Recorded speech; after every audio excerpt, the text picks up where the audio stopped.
बच्चों, शिक्षा जीवन का सबसे मूल्यवान वस्तु है।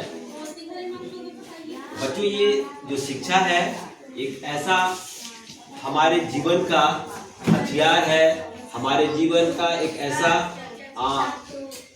कारतूस है, एक ऐसा हमारा तिजोरी है, एक ऐसा हमारा बैंक बैलेंस है जो आपको कभी समाप्त जीवन में नहीं हो सकता है। और जो बच्चे पढ़ते हैं उन्हें पढ़ने के बाद उन्हें याद नहीं होता है, उन बच्चों के लिए एक छोटा सा कविता है, मैं आप लोगों को बताना चाहता हूँ, सुनाना चाहता हूँ। करत करत अभ्यास कर, करत करत अभ्यास जड़मत होत सुजान, करत करत अभ्यास जड़मत होत सुजान, रसरी आवत जात है सिर पर पड़त निशान।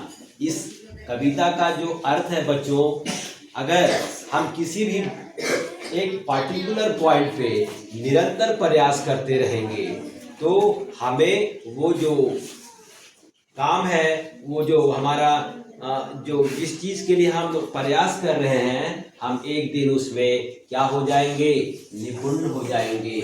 मतलब हमें उस पार्टिकुलर चीज़ पे, व्यक्तिगत चीज़ों पे हमें महारत हासिल हो जाएगी।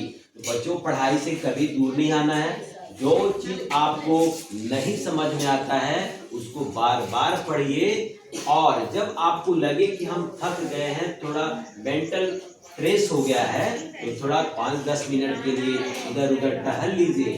ठीक है बच्चों? टहलने के बाद फिर आइए और फिर आराम से फिर उसी चीज़ को पढ़िए।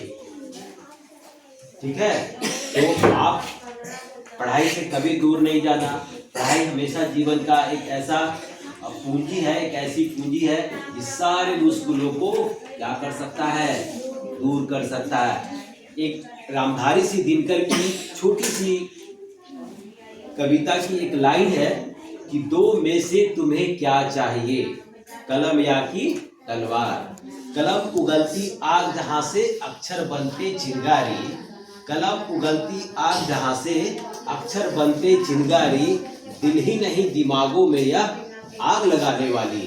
बच्चों, कलम का जो मार है ना, बहुत जबरदस्त होता है ना। कलम की ताकत बहुत बड़ी ताकत होता है, इससे बड़ी संसार की कोई ताकत नहीं है। ठीक है बच्चों, धन्यवाद।